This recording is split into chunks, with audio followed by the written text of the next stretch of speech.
আসসালামু আলাইকুম প্রিয় চাকরি প্রত্যাশী ভাই বোনেরা। আজকে আপনাদের সামনে আমি আবার উপস্থিত হয়েছি নতুন একটা ভিডিও নিয়ে। থাম্বনেল দেখে আপনারা বুঝতে পেরেছেন আজকে আপনাদের সাথে কোন বিষয় নিয়ে আলোচনা করব।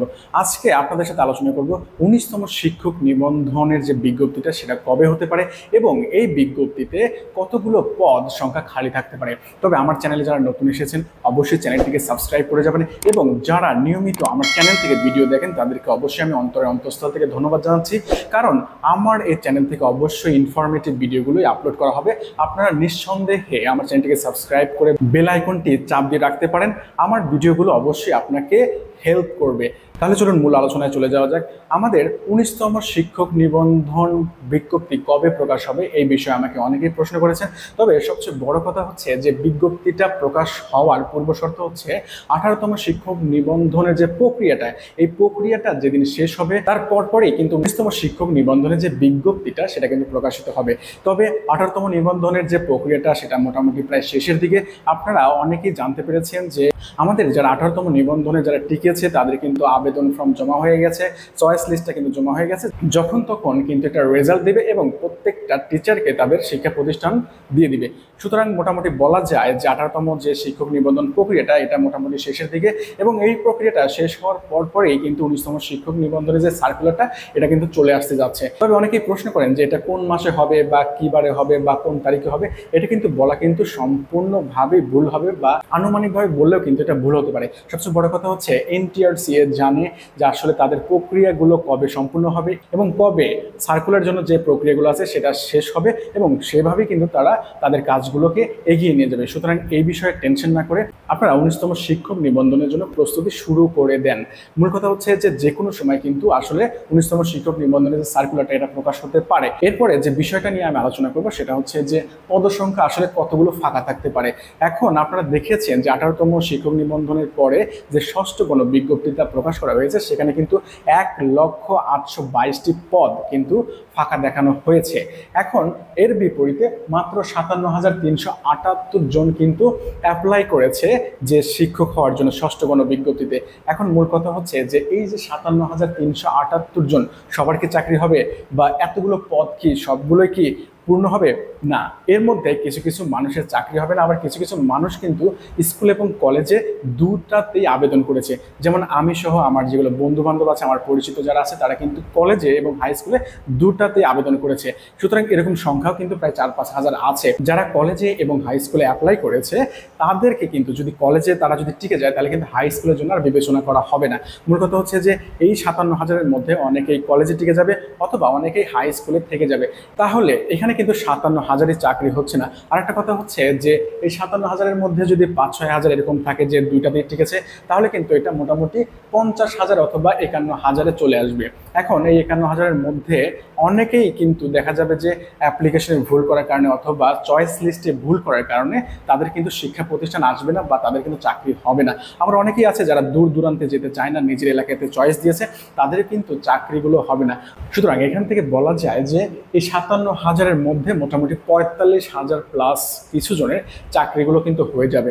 যদি 45,000 জনের চাকরি হয় তাহলে চিন্তা করেন পদসংখ্যা ছিল 1,822 জন, এর মধ্যে 45,000 সামথিং লোকের যদি চাকরি হয় বাদ বাকি 55,000 সিট কিন্তু ফাঁকা থাকবে। এখন মূল কথা হচ্ছে যে 55,000 সিট যদি ফাঁকা থাকে, এই 55,000 যখন ফাঁকা থাকবে তারপরে যখন 19তম শিক্ষক নিবন্ধনের সার্কুলার দেওয়া হবে এবং এর পরবর্তীতে যখন গণবিজ্ঞপ্তি দেওয়া হোক কিংবা সরাসরি শিক্ষক নিয়োগ দেওয়া হোক, মোটামুটি বলা যায় যে এটাতে অবশ্যই 20,000 পদ খালি হয়ে যাবে। মূল কথা হচ্ছে যে 18তম নিবন্ধনে আমরা যখন প্রথমে অ্যাপ্লাই করি তখন কিন্তু ছিল 2023 সালে এবং এইটা কিন্তু মোটামুটি 2025 সাল। মোটামুটি বলতে গেলে যে 2 বছর সময় লেগে যায় বা 2 বছর প্লাস সময়টা লেগে যায়। এই 2 বছরের মধ্যে অবশ্যই পদের সংখ্যা খালি হবে। আপনারা নিশ্চিন্তে প্রিপারেশন নিতে থাকেন এবং এই 55,000-এর সাথে যে আরও 20,000 পদ খালি হবে, ওভারঅল 75,000 যে সিট খালি হবে বা আপনাদের জন্য 75,000-এর যে একটা বিশাল নিয়োগ বিজ্ঞপ্তি আসবে ভবিষ্যতে, এটা আপনারা মোটামুটি নিশ্চিত থাকেন এবং পড়াশোনাটা করতে থাকেন। আমি বিশ্বাস করি যে শিক্ষক নিবন্ধনটা হচ্ছে যারা আসলে শিক্ষক হওয়ার জন্য আপ্রাণ চেষ্টা করে বা যাদের স্বপ্নটা হচ্ছে শিক্ষক হওয়া তাদের জন্য একটা প্লাস পয়েন্ট এবং আমি বলতে পারি এটা একটা বেটার অপরচুনিটি। কারণ শিক্ষক নিবন্ধন এমন একটা প্ল্যাটফর্ম যেখানে কিন্তু হাজার হাজার শিক্ষক নিয়োগ দেওয়া হয় এবং ঘুষ ছাড়া বা কোনো প্রকারের তদবির ছাড়া কিন্তু এখানে চাকরিগুলো দেওয়া হয়। এখন আপনি যদি চিন্তা করেন যে আপনাকে শিক্ষক হতে হবে, তাহলে 19তম শিক্ষক নিবন্ধন আপনার জন্য প্লাস পয়েন্ট হতে পারে। অবশ্যই প্রচুর পরিমাণে সিট খালি থাকবে এবং আপনারা যদি চেষ্টা করেন তাহলে অবশ্যই এই 19তম নিবন্ধনে আপনি শিক্ষক হতে পারেন।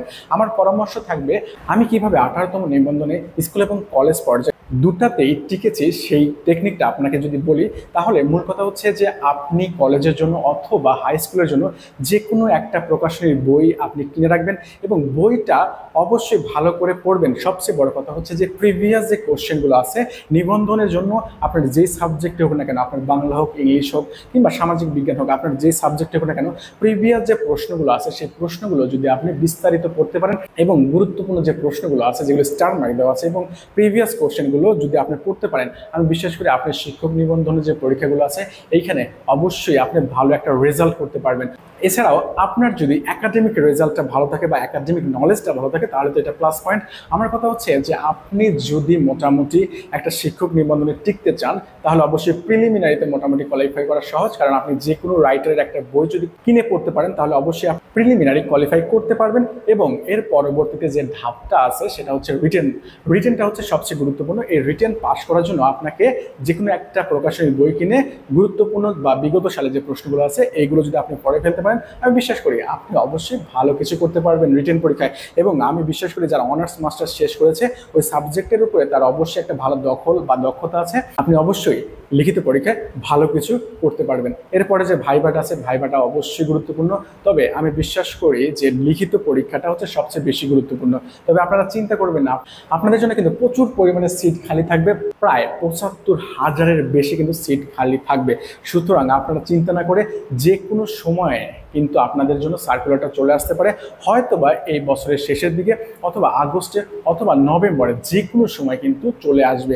সুতরাং আপনারা নিজেদেরকে তৈরি করতে থাকেন এবং আগে থেকে যদি প্রস্তুতি নিতে থাকেন তাহলে আপনিই হবেন প্রকৃত যোদ্ধা।